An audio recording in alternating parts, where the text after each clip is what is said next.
Salve corredores, está começando mais um vlog do programa Fôlego. Vocês são muito bem-vindos para mais um bate-papo. No programa de hoje a gente vai falar sobre um pouquinho de tudo que aconteceu nas provas que a gente cobriu durante esse último mês de setembro. A gente uma vez por mês, tem um encontro marcado aqui nesse canal para comentar. Eu dou as minhas opiniões, falo um pouquinho sobre os assuntos que moveram aí o programa Fôlego nesse mês, sobre as coisas que vocês querem saber sobre o mundo da corrida e que eu tenho vontade de contar também, certo? Na verdade, eu tive em várias provas esse mês. Uma das provas que eu não tive, mas que a gente conseguiu trazer uma cobertura para o programa foi a W21, a prova, a meia maratona exclusiva para mulheres, realizada pela ASICS na USP. Dois pontos dessa prova que a gente deve destacar: muito bacana a iniciativa da ASICS de fazer uma prova específica para mulheres. Outra coisa muito legal foi a concentração e chegada no velódromo da USP, que é um espaço pouco utilizado pelas corridas de rua. Já teve muita utilização em outras épocas, o velódromo, aquele espaço que é protegido, entre aspas, da USP para se montar uma arena de largada e chegada, é muito interessante. E isso foi utilizado no W21, talvez fosse uma boa disseminar a ideia aí para os outros eventos de corrida, para a gente tentar ter percursos um pouco diferentes do que a gente tem ultimamente, sempre largando do jockey, ou então largando da Charles Miller, etc.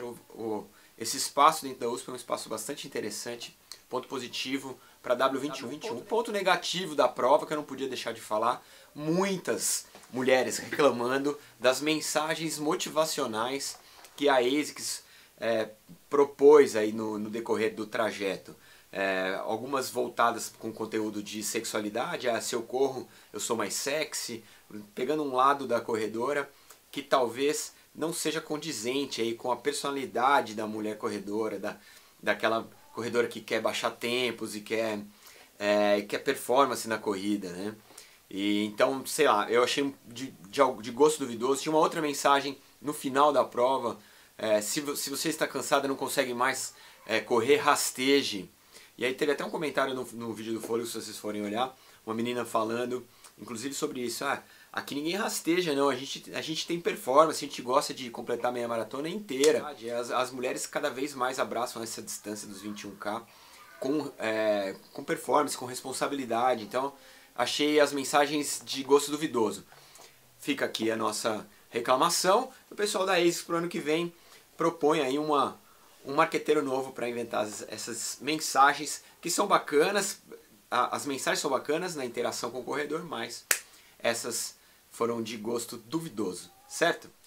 Bom, mais um pouquinho sobre cobertura de prova. A gente também fez a cobertura da Boost Endless Run, que é uma prova da Adidas. Eu vou dar um pouquinho da minha opinião sobre essa prova. Eu achei o formato dela um pouco estranho.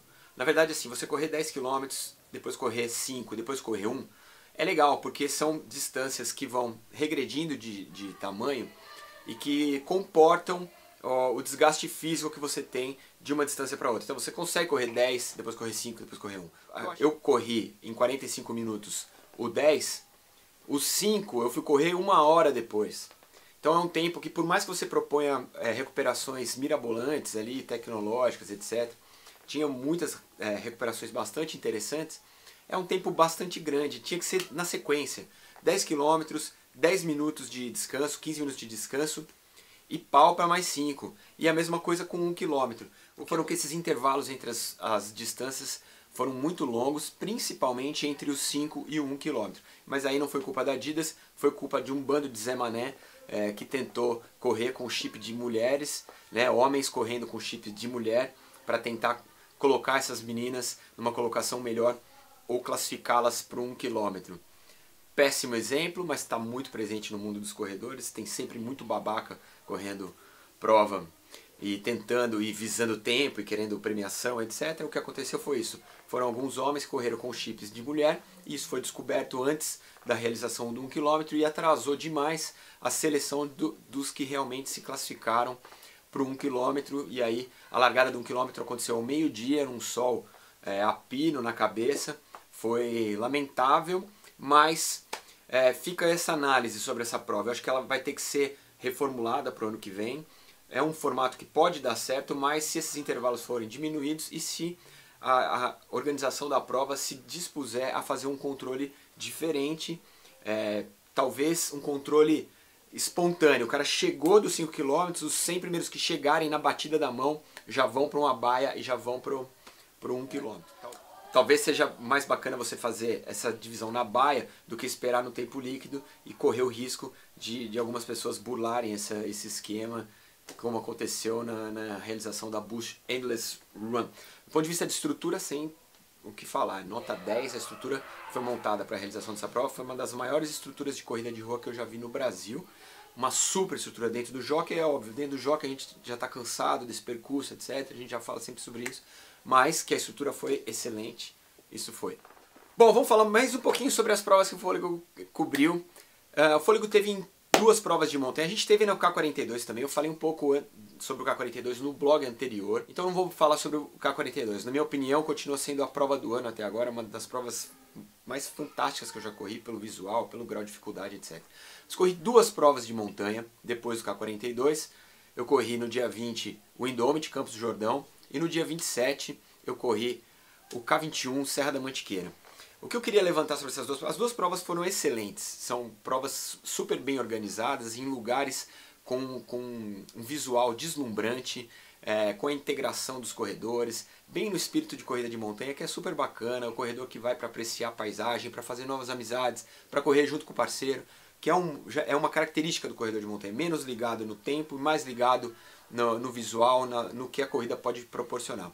Agora, essas 2 corridas foram muito diferentes. E isso é muito bacana para a gente experimentar, vivenciar como uma corrida de montanha pode te oferecer obstáculos diferentes entre uma e outra.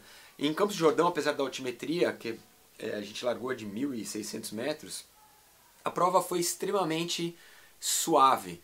A gente teve muita estrada de terra, muito pouca trilha, e o grau de dificuldade aí, numa escala de 1 a 10, ficou entre 4, 5 no máximo. Na prova dos 21, estou dizendo. Tá? A prova dos 50 não corri, mas há quem diga que foi bastante difícil. Já o K21 Serra da Mantiqueira, também 21K, também num dia nublado, também com estrada de terra, o grau de dificuldade aí nessa escala foi para 7, 8, foi um grau de dificuldade muito maior do que o Indomit. Isso é muito legal para você avaliar que as corridas de montanha, dependendo dos seus graus de dificuldade, podem ser corridas totalmente diferentes umas das outras. Não é porque uma tem 21K e a outra também tem 21K, que são corridas semelhantes. O Indomit Campos do Jordão eu terminei em 2 horas e meia, e o K21 Serra da Mantiqueira em 3 horas e 45. Então é uma diferença muito bruta entre uma prova e outra, as 2 de 21K, as 2 na montanha, com estradas de terra, mais o K21 com grau de dificuldade muito mais elevado, com descidas no barro, corda, uma subida numa antena ali que tinha pelo menos 1,2 km, uma inclinação de 3 para 1, às vezes 35 graus. Então não adianta nada você falar assim, eu corri 21 na montanha e fiz tanto tempo, então eu corri 21, é mais rápido que você. Se não foi na mesma prova, meu amigo, não adianta, porque o que importa é o grau de dificuldade da prova e não a distância. Não é como correr na rua, eu tenho meia maratona para 1h30, você tem meia maratona para 1h40, e na rua essa diferença vai ser pequena de uma prova para outra. Na montanha é outra história. Bom, uma outra coisa que eu queria falar, a gente fez a cobertura de Montevidéu, vocês acompanharam aqui. Foi um dos vídeos que mais teve feedback aí do pessoal que assiste pelo YouTube. Muita gente me perguntando sobre a cidade, sobre como é a característica do corredor uruguaio, como é essa pegada de correr nesse destino, que é um destino talvez novo para o brasileiro, em termos de visibilidade na mídia, muito mais novo do que Buenos Aires e muito menos corriqueiro que Buenos Aires.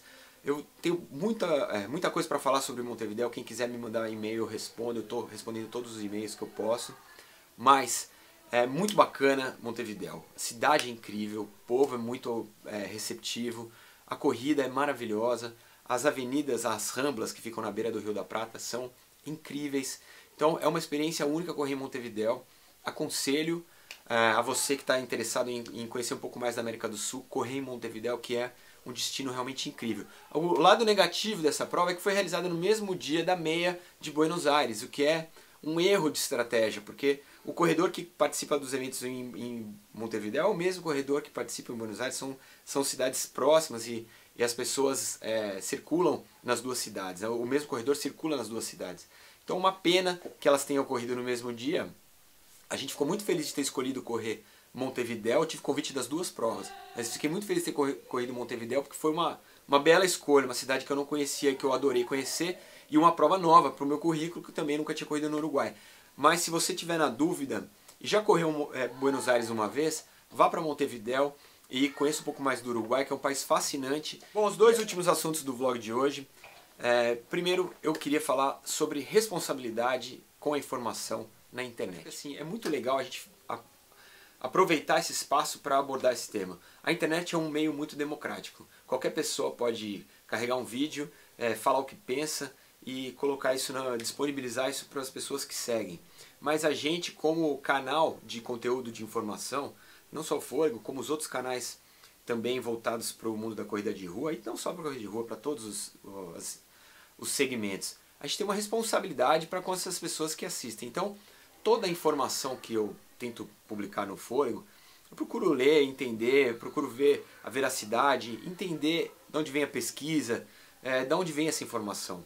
E o que eu vejo muito nos canais de corrida e muito nos canais de comunicação voltado para esse esporte é que assim, sai um estudo novo na internet, o cara vai, pega esse estudo e publica como se fosse uma verdade absoluta. Então eu tô cansado de ver gente falar que tênis minimalista sara lesão, que corredor, que não adianta nada você fazer teste da pisada, porque o cara que pisa supinado, pronado, isso não muda nada na escolha do seu tênis. São estudos, gente. São estudos. Cada semana aparece um estudo novo.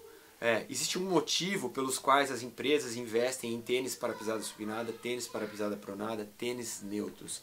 Não adianta você querer inventar a roda e dizer que tudo isso está errado e que o certo é pisar minimalista. Então não adianta você falar que tudo isso está errado e falar que o certo é você usar tênis neutro, só serve tênis neutro, o resto é porcaria. São estudos, todo dia nasce um estudo novo sobre calçado de corrida, sobre pisada de corredor, sobre lesão de corrida. Então a gente tem que absorver esses estudos e tentar passar a informação para vocês que estão em casa a mais isenta possível.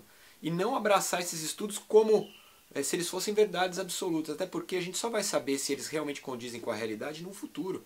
Quando eles forem comprovados, quando eles forem negados algumas vezes e outras vezes comprovados pela prática. Certo?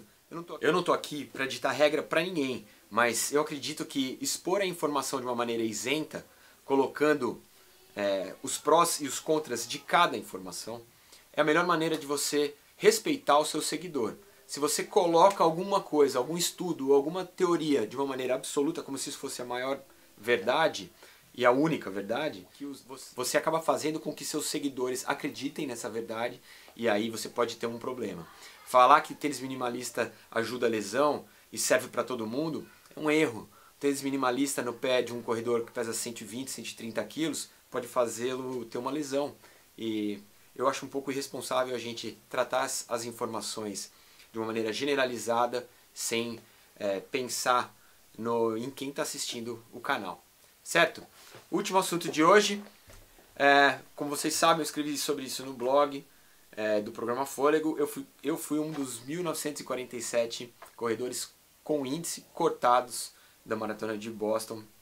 Esse é o grande sonho da minha vida, correr a Maratona de Boston. Faz 3 anos que eu persigo esse índice. Depois, meu índice para minha idade é 3 horas e 10. Depois de fazer 3 horas e 12, 3 horas e 11, 3 horas 11:01, no ano passado eu fiz 3:9:26 e fiquei super feliz porque estava com a vaga garantida para correr Boston em 2015. Infelizmente agora veio o período de inscrição e eu fui cortado pelo excesso de corredores buscando participar do evento. Eles fizeram um corte de 1 minuto e 2 no índice, então o índice para minha idade ficou 3:8:58, eu tinha 3:9:26, então eu fiquei de fora por 28 segundos. Eu quero agradecer todas as mensagens de apoio que eu recebi, foram muitas. Muito obrigado, vocês me incentivam demais a manter a minha cabeça erguida e buscar esse índice novamente. Eu já estou trabalhando para consegui-lo novamente. No ano que vem meu índice sobe para 3 horas e 15, porque eu vou chegar na faixa dos 40 anos. Então eu tenho 5 minutos que eu consigo trabalhar com mais folga. A minha meta é correr em Santiago, abaixo desse tempo. E assim, a vida é assim, não vamos desanimar, vamos continuar perseguindo esse sonho que é correr em Boston. Quero deixar aqui registrada uma promessa que vou continuar na busca desse índice e vou treinar muito forte para que ele chegue agora em 2015 para que eu consiga estar em Boston em 2016, quando a maratona completa 120 anos e o Fôlego costuma cobrir maratonas que completam anos cheios. Foi assim na 35ª em Barcelona, 20ª na Filadélfia, 40ª em Berlim e assim. Então vamos tentar completar o ano cheio em Boston na número 120 em 2016. Ok? Esse foi mais um vlog, espero que vocês tenham gostado. Falamos abertamente aqui sobre todos os assuntos que passaram neste mês, neste canal. Espero que vocês estejam acompanhando tudo e mandem suas dúvidas, mandem suas reivindicações. A gente está aqui para tentar ajudar e propor informação para o mundo da corrida e para você que gosta de tudo que envolve esse mundo. Corrida, prova, viagem, tênis, material esportivo, tudo que é voltado para o mundo da corrida, a gente fala um pouquinho, certo? Obrigado pela sua parceria. No mês que vem tem mais um vlog. Um grande abraço e tchau!